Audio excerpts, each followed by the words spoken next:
Hey guys, welcome to the channel. This is Mike with Door and Lock Tips.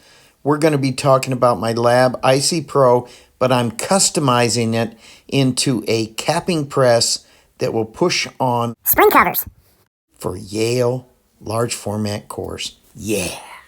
I'm out playing tonight. I've got my Amazon hammering rubber block. This thing was very inexpensive, and I'm going to put it upside down underneath the press from Lab. I'm going to stick my major manufacturing tool underneath the press. It's kind of hard to see, but I just got this plastic part from a website I'll show you in the future.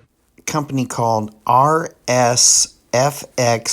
Laser Products. Stick this underneath here, and I can press down quite simply on top.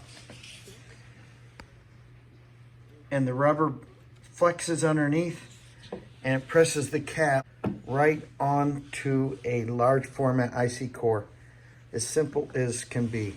I'll have a future video on this. Stay tuned. Hey guys, I've been working on this for about 10 days.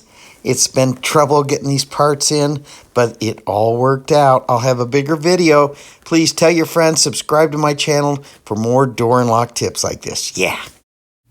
Don't forget to hit the like button. Tell your friends. Smash the like button, smash the like button, smash the like button. Smash the like button, smash the like button, smash the like button. Smash the like button, smash the like button. I'll have a future video on this. Stay tuned.